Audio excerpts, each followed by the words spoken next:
This wheel has just become my entire personality at this point. If you're new to the channel or haven't seen my first 3 episodes of this series, I ask you, the viewer, to comment suggestions of games you want to see me platinum. It can be a 2 out of 10 or 10 out of 10 platinum difficulty, take 5 hours to hundreds of hours, doesn't matter. I take all your suggestions and I throw all of those games into a website called the Picker Wheel. That way I don't have to decide what to play next and you all get to have your say and hope your game gets randomly picked. So far we've platinumed Sleeping Dogs, Deathloop and Bully, most of which I've really enjoyed, though some more than others. As always, all of these videos will be in the top right hand corner or in the description if you need to catch up. I do also have to reiterate that if you've made a suggestion in the past and don't see it here, I promise I haven't forgotten it. I've just spun the wheel before those games have come through, or if you've suggested a brutal platinum, it may be on a separate wheel I've dubbed the Wheel of Pain, which I'm working on in the background since they're far longer experiences.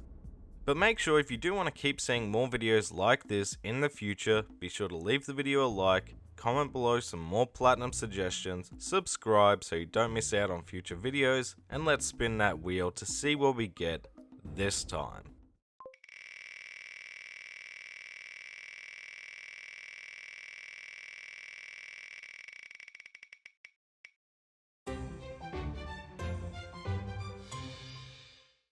Ghostwire Tokyo was a game that I was really excited to see someone suggest, because this is one of those games that was actually on my backlog, which is a first for this series, as I'd already played Bully and Sleeping Dogs, and Deathloop I wouldn't say was ever on my backlog. At the time it just wasn't for me and you move on. But Ghostwire Tokyo was a game that I was really looking forward to checking out when the game released early last year. But when the day finally came, I just didn't pick the game up. It seemed like a solid game that I'd enjoy, but at the time, with a baby on the way, I couldn't justify the purchase. That was until at the start of the year, my wife gifted me the game for my birthday, and I was excited to finally check the game out. And then, like most games on my backlog, I never did. That's why when I saw the wheel land on Ghostwire, I was really excited, because this is the perfect excuse to finally play the game, see what it's like, and get another platinum along the way. Which in terms of the platinum, according to PSN profiles, was a 3 out of 10 in difficulty, but could take up to 40 hours to complete, so a decent time commitment. If you have no idea what Ghostwire Tokyo is though, as always, here's the basics. Tokyo has become overrun by lethal supernatural forces known as visitors, and has caused Tokyo's population to vanish in an instant. A wandering spirit known as KK is looking for a body to possess to continue on his mission, and stumbles upon our protagonist Akito. And together, now equipped with magical powers, we take on the visitors on a mission to save Tokyo and those we love. Ghostwire is a first-person action-adventure set in the open world of an abandoned Tokyo, where we use a combination of karate meets magic. Super basic description, but it gives you the general idea of what to expect. And now, with everyone caught up, let's get this platinum. Now once again, much like Bully, the steps I took to getting Ghostwire's platinum weren't the straightforward, beat the game, clean up the other trophies later sort of process. My strategy instead was pretty simple, in terms of explaining anyway. Do everything you can at every chance you can. Do all the side missions, find the obvious collectibles, knock out the combat specific challenges when the opportunity arises, that sort of thing. Do all the optional things you have access to until you have no other option but to progress the story and unlock more of the map, rinse and repeat. I know, so simple, but the reason I decided to do it this way was because of a single trophy. Hero of Shibuya, which requires you to beat the main story after you've transferred all 240,000 spirits around Tokyo. So since I already needed to get the largest amount of collectibles in the game, I figured why not just do everything else as well along the way, since I'd already be going out of my way in all of these areas to begin with, and get this platinum as the credits roll. So that was the plan, and early on the trophies were flowing. During chapter 1 we unlocked our first trophy for defeating a visitor by pulling out their core. Good work. And, well, finishing the chapter. Not that exciting, but Chapter 2 is where a lot of Ghostwire's trophy grind elements get introduced as we cleanse our first Torii gate, find our first relic, What's this? voice log, Jizo statue, and Magatama. Finish our first side mission, and for good measure, pet an animal because, why wouldn't you? Now Chapter 2 may be where a lot of the collectibles and optional content gets introduced, but you're still limited in what exactly you can go out and access, so these elements at this point weren't really front of mind. I was completing and finding as much as I could, but it wasn't my top priority at this stage, and instead what I wanted to consistently be aware of was actually the numerous combat related challenges. During this chapter I managed to get a few, mainly the basics like defeating 50 enemies with a bow, landing 20 headshots, pulling out 50 enemy cores, and even in a panic during combat accidentally activated photo mode, which was a nice surprise. But by this point I'd finished Chapter 2 and moved on to Chapter 3, pretty much with the same mindset. When the opportunity arises, let's knock out these combat trophies here, and that's what I did. We successfully protected 3 containment cubes in a single battle, Good moves there, kid. got a 40-meter headshot kill with the bow, defeated 3 visitors with a single explosive barrel, wired in, or went Super Saiyan 10 times, and performed 30 perfect blocks. These are pretty straightforward, and again, not too much else happened in Chapter 3 other than by this point we'd transferred 25% of the spirits in the city, stared at the moon for 30 seconds, and that was me done with Chapter 3. Now, I've blown through the first half of Ghostwire and that journey because honestly, 1, it's not that interesting, and 2, it really all boils down to Chapter 4. Chapter 4 is the final chapter you have the freedom to complete your 100% playthrough. Chapter 5 is the point of no return where you have to complete the story, and since you only fully unlock the entire map after starting Chapter 4, you sort of have to wait until this point to fully sink into this enormous undertaking. For reference, before we begin, Chapters 1 to 3 took me about 12 hours to get through, exploring and doing as much as I could in the process, and it took me 15 hours to get from Chapter 4 to 5. It's a lot of collecting, but in the beginning, once again, smooth sailing. We acquired all the talismans, completed the remaining combat challenges for using the Quick Purge, Sneak Attack, to defeat 10 enemies while using the Stun Talisman, and 3 enemies while using the Thicket Talisman. Defeated 10 enemies by ripping out their cores after using the Exposure Talisman. Defeated 5 enemies by pulling out all of their cores at the same time. Defeated 200 enemies with Quick Purge. And fused back with KK after being hit by this ugly thing.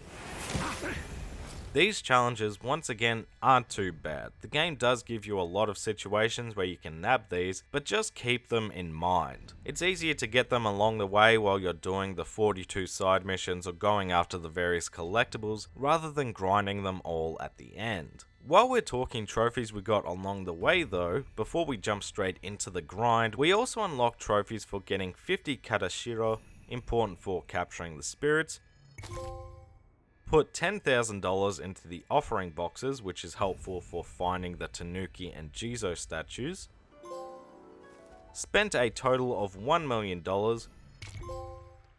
reached the max level of 50 for Akito, grappled and stayed in the air for more than 10 seconds, pulled a Daikyo Omakuji, which is the only RNG trophy in the game. It can take just 1 attempt or hundreds, but luckily for me, through saving and reloading to avoid the long wait times, it only took about 20 attempts to get the unlucky pull. And finally, I completed all 42 of the side missions, which, as I said, I actually really enjoyed going out and completing and experiencing some Japanese folklore.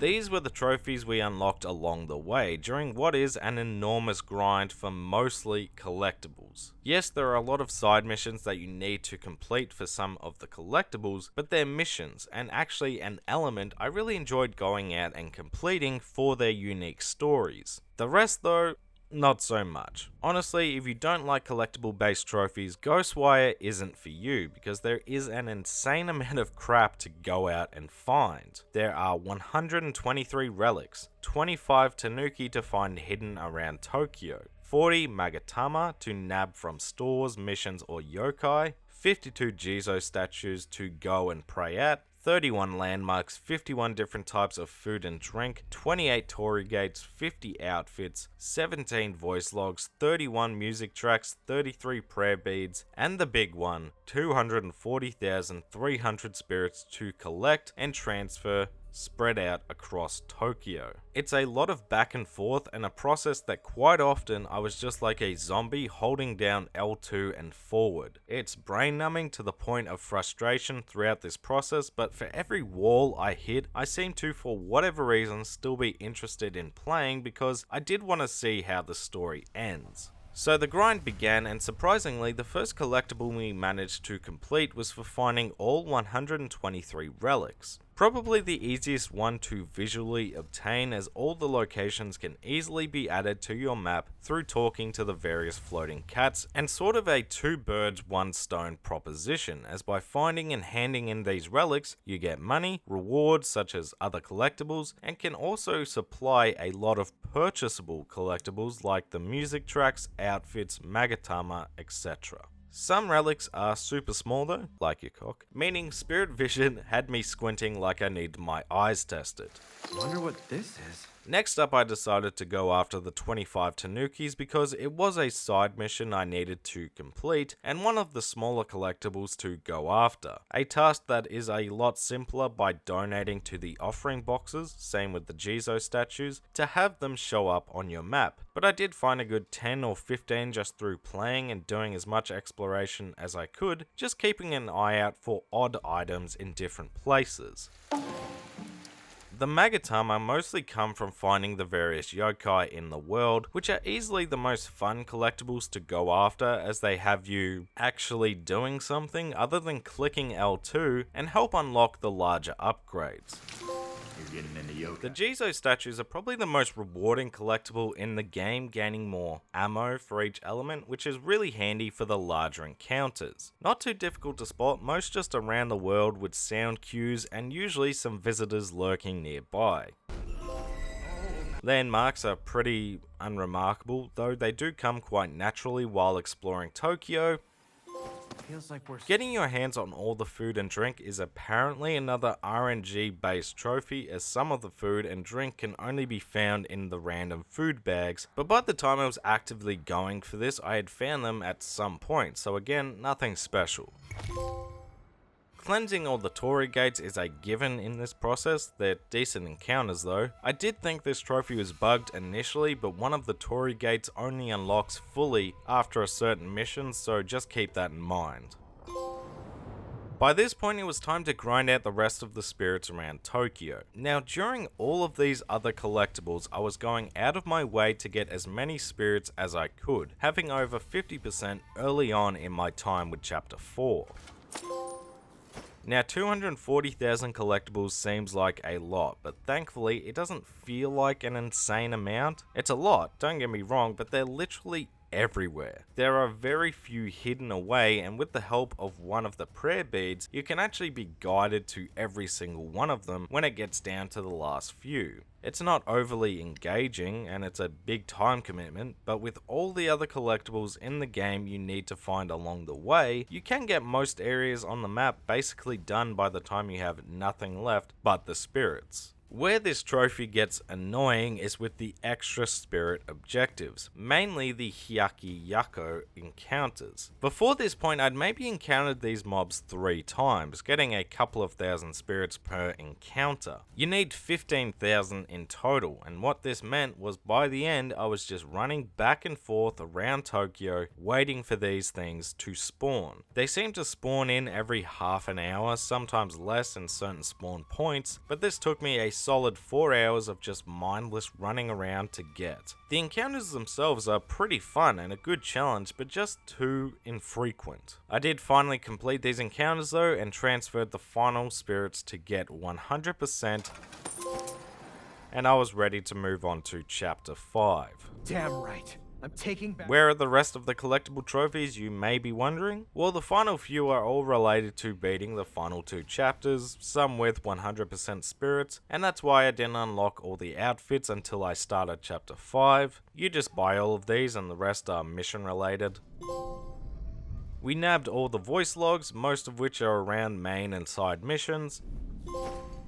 Unlocked all the spirit skills with our final KK document, giving us our last 20 skill points. Finished up with chapter 5. Defeated one of each type of visitor, which is a given if going for 100%. And once we beat the game, the trophies came pouring in. One for beating the main story with 100% transferred spirits, completing the main story, completing chapter 6, acquiring all music tracks, and yeah, I didn't unlock the platinum. My immediate thought was, great, this has bugged out on me. But thankfully, I'm just a dumbass. You see, the first Torii gate you cleanse doesn't have the usual setup in terms of where the prayer bead is, and so I never picked it up over the countless times I fast traveled here. So realizing my mistake, I picked the bead up, got the trophy for all prayer beads, the platinum followed, and my time with Ghostwire Tokyo was complete.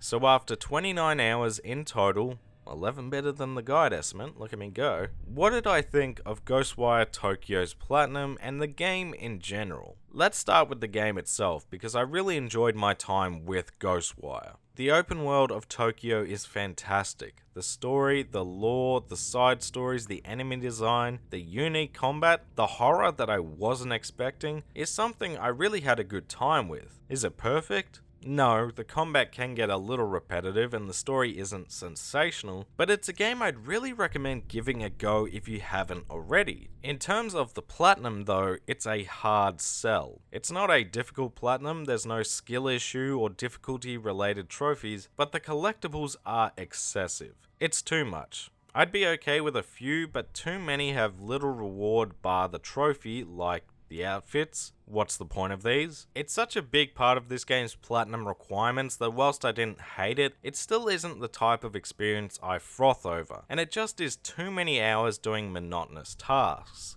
It's mindless, and because of that, I'd recommend the game itself, but the platinum, that one is a tough one to recommend, despite how much I enjoyed the game.